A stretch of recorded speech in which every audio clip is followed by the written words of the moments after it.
Ivana, paano mo minanage yung online fame? Kasi syempre, nag-start ka rin Huwag mo ilagay sa ulo. Siguro yun. Huwag mo ilagay sa ulo kung ano man nangyayari or yung sumisikat ka, ang importante huwag mo ilagay sa ulo. Pero yung mga, meron bang pamabasya yun na apektuhan ka? Nung una, Pag nung sa mga una. pamilya, sumasagot ako pag sa pamilya. Pero pag sa sarili ko, wala naman ako. Ano yung pinakamatinding bashing na talagang sa family mo? Sa Hindi family. mo makakalimutan. Oh, basta tungkol sa kapatid ko, yung ganiwayo ko. Yung pinakaano mo sa Is there a time na sa show business na try, parang naisip mo, parang gusto mo mag-quit? Meron ka bang... Oo naman, nung start po ako, nag-quit talaga ako. Pero nabigyan ako ng opportunity with Kuya Perry, kinuha niya ako. At pinasok niya ako sa Dream Network ko, which is ABS-CBN. Bakit mo naisip ang mag-quit lahat? Ano na Kasi film? parang hindi siya para sa akin. And mafe-feel mo yun eh, pag try ka ng try, tas lahat rejections, di ba mag-iisip ka na parang, change of career ako, hindi to para sa akin. Pero it's painful, but it's the reality that not everything is meant for you. So yun, masakit, pero scary. Naging happy naman ako, nag-aaral ako, at kung ano nang ginawa ko. Tapos yun, dumating naman yung blessing. At hindi ko in-expect talagang babalik ako. Ban, you've been part of what's this? Ang probinsyano, di ba? Before? Before po. Oo, yes. Medyo maraming mga issue. Naklaro mo na naman kanina, pero clarification. Batang Quiapo. Batang Quiapo. Yung paghihiwalay na yun, naging maayos. Maayos, sobra. Even with the whole production, nag-text din sa akin silang lahat. Tatang maayos. Maayos kami lahat. Nagulat ka nung may mga nagbabasa mo. Oo, ano? nagulat ako. At minensyon ko din sa production, sabi nila, hindi yan sa amin, mga fake news yan. And sometimes that really happens, especially when you're in showbiz. So, ako naman, siguro, ang alam ko, yung mga nagmamahal sa akin, kilala. How does it feel working with Coco? How you will describe it? Bilang katrabaho. It's really different. Kasi syempre yung pag-acting, walang script and all, but it's something na dami ko natutunan. And I'll be always grateful for that and thankful. You mentioned kanina when you reach the age of 30, you want to get married, no? Pero right now, you're entertaining shooters. Oo naman. May mga showbiz. Na-showbiz, hindi talaga ako mahilig sa showbiz. Pag showbiz, hindi talaga kami nag-work. Bakit naman? Bakit Ano ka naman? ba? Ilan naman, ilang date na ako ng mga showbiz. Eh, grabe akong mama. Parang mama, Mars. Sugar mama. Ay! Showbiz guys! Oo, ako naman okay ako split the bill, pero huwag naman todo-todo na lahat. Lahat napasagot sa'yo. Puro bata yung Eh, naniligaw nagre-request sa'yo. ng ano dahil. Puro bata ba yung naniligaw sa Ivana? O may mga... Dami din sa bata eh. Ayoko ng mga 20s, okay ako ng mga 30s. Mas mature. Kasi matured na ako mag-isip. May mga politicians na nanligaw sa'yo. Maraming iba-iba. O paano mo i-handle? Deadma, o kaya pagka ano, Deadma, yun. Wala kang in-entertain na date? Non-showbiz. Ivana ideal guy. Ideal guy, hindi mayabang. Hindi mayabang, tsaka may puso. Yung same heart, gustong tumulong din and all. Kasi ang hirap na ng pareho kami, tapos magkaiba yung ugali namin. Yung ayaw niyo tumulong or wala siyang puso para sa mga Pinoy, yun tayo mga kababayan namin. So, iba na. Pero paano mahirap ka bang ligaw? Bakit mahirap? Hard to get ako. Wow! Kasi parang ang tingin sa'yo ng marami. Oo! Paano hard to get, Mars? Perfect, hindi Yeah. naman. Ang tingin nga nila, easy to get eh. Oo, pero totoo, hindi nila ako nag-get. So yun. Paano hard to get, Mars? Paano hard to get? Anong kailangan gawin para... Wala mo kailangan gawin, pero yung siguro yung legal na Effort. persistent. Tsaka yung effort, no? Oo. Makikita mo Hindi yun eh. bumibigay Pwede ano. agad. Sa Pinay pa rin ang style, mahabang ligawan. Yes. So far, meron kang nakadate na matagal? Or Matagal. Na consistent. Kaya naman. Uy, baka magtampo yung ano. Ha? Gano'ng katagal yung longest date mo? Date? Relationship. Relationship? Dapat diba? 3 years? Tagal din ah. And then bakit nauwi sa breakup yan? So, isa breakup kasi sinungaling, cheater, ganun. Ay. Kilala ba namin to? Kilala ba namin? Is there a letter, ano? Joke. Ayoko na, ano yung pag-pass. Is there a Pero letter, siya, ano? wala na akong pakialam sa kanila at ganun din naman siguro. Wala, ayoko na makailam sa buhay.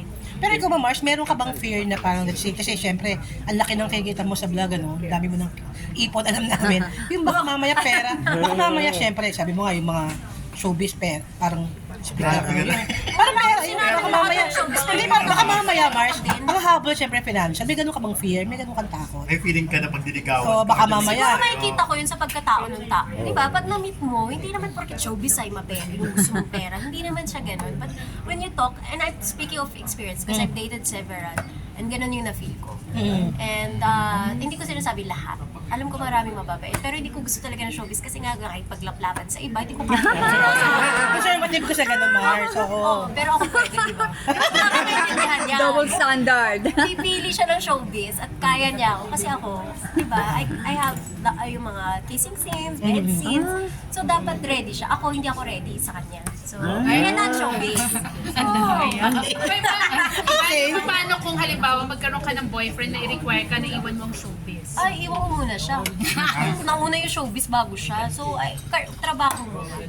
Okay, so parang sinasabi mo na kaya gusto mo non-showbiz, di ba, para walang kissing scenes, pero pag ikaw, hindi mo kaya yung gano'n. Hindi! Kaya ko naman walang kissing scene, no? Pero yun ang aking Yung sa trabaho. lalaki, Yun ang oo. nire-require ng trabaho. Kung anong nire-require, ayoko na maglagay ng restriction sa bawal to, bawal to. Bakit? Kasal na ba ako? So hindi, matagal pa yun. So kaya mahirap kang makahanap ng right guy. Hindi naman ako hirap. Siguro wala lang talaga akong time. Pero I'm dating, so I'm okay. Ivana, sinusuportahan ka bang kandidato? Yes, at matagal ko itong pinag-isipan, pinag-aralan again. Lahat sinasabi ko talaga is, kailangan yung may tiwala ka at may gagawin. And pareho kami ng mga gusto is para sa ating mga kababayan na magsasaka. Yung mga fisherman, poultry, piggery, Okay. lahat yan. So, agap po ako. I support party them. list. Yes. Party list. Agap party Yun ang list. advocacy nila. Yes. And I really like that na ang mahal-mahal ng bigas. Kailangan natin, yung unang iniisip ko is pagkain. Pagkain ng Pilipino. Paano mapapababa lahat? Diba? Yun eh. You have to really Agap. endorse someone or Agap. really support Agap. someone that Sino muna sa really cares about the Filipino. And yung mga hoarding, yung mga ganyan, pinamahal yung mga pagkain. Totoo yan. Diba? At saka. So ako, yung advocacy po ng AGAP is also about that. Ayaw nila ng mga hoarding ganyan and they really support yung ating mga kababayan ng mga magsasaka. Ano yung kinuha kanina or inaral mo lang yan? Inaral ko po sila. And then, yun. So ikaw ang nag-reach out sa kanila na gusto mo silang isupport. Yes. Ibig sabihin, With wala my kang manager. bayad. Sinong agap? Ibig sabihin, wala kang bayad as endorser. Yes. Ay, And For free ako- yun, Mars, talaga. basta ako support. And even last time, wala na, hindi ako sa pera eh. Hindi naman importante sa akin ang pera. Ang importante sa akin, yung pinaglalaban natin, pareho ba? Yung gusto ba natin mangyari para sa bansa natin?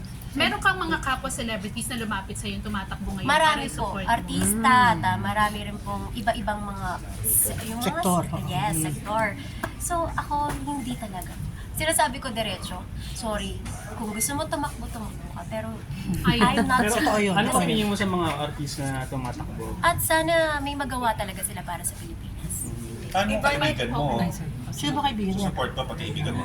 Pag magkaiba kami ng Paniniwala. paniniwala, hindi. Kasi baka naman gusto lang niya umupo para ay politiko. 'Di ba? Ang daming ganun. Gusto lang maging politiko para Power. upuan at maging powerful. And that's not what I support. Hindi ako nagsusupport ng ganyan. Ako kung ano yung tama para sa ating mga kababayan, kung ano makakapagtulong sa ating mga kababayan. Ivana, mahirap ba on top to be at the top of your game? Mahirap. Gusto ko itanong kanina. Mahirap ba? Kasi top influencer ka, mahirap ba sa itaas? Is it really low? Pressure? Yes. Grabe yung lonely. Yun, ito. Kasabihan eh. I think mahirap. Hindi ko kasi iniisip top na yan, yung top 5, top ganun. Wala talaga. Ako, ini-enjoy ko lang siya. Kasi pag inisip ko, siguro mababaliw din ako. At mape-pressure. Pero enjoy lang. Ang tanong ko din kasi si Vice nagpapa-therapy siya for mental health. Ikaw, di ba gusto, kinoconsider mo din yung mga ganun? Mental health is something that you should not be ashamed of. And meron din naman times na may anxiety ako. Especially pag humihiwalay ako sa pamilya ko. Nagkaka-anxiety ako. At yun. And it's something that you should really, not be... Yeah, dapat talagang pinag-uusapan. And kasi when you say mental health, like now, parang, ay, may problema sa mental health. Yun yung iniisip. But it's not really like that. Lahat ng tao, they can feel what they want to feel. And it's okay. Last na lang from me, anong natutunan mo nung nagkasakit ka? Anong mga realizations? Dahil lahat ng pera, hindi mo madadala. Lahat ng mga bag ko, hindi mo madadala. Di ba? Bag talaga. Pero I mean, na-enjoy ko siya. Enjoy mo kung ano yung meron ako.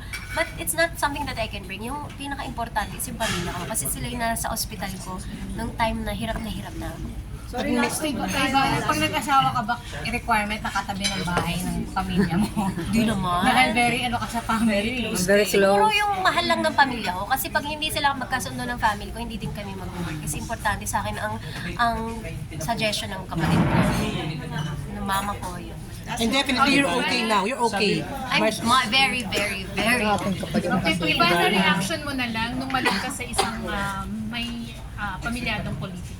Ha? Nung maling ka sa isang pamilyadong Wala, dead mo. Hindi ka Dami na namang hurt, issue. hindi ka na bothered. Paano mo hinandle yun mentally and Walang mental kasi hindi naman ako na-hurt. So, wala. Wala akong sinirang Kasi dead pamilya. mo. So, dead ma. Ako masaya ako sa buhay ko. Bala kayo. Diba, nasabi mo kanina, yung content creation, you use content creation para mag-inspire ng mga tao. Pero ikaw naman, besides sa yung family, sino ang nag-i-inspire sa'yo? Siguro yung mga Pilipino.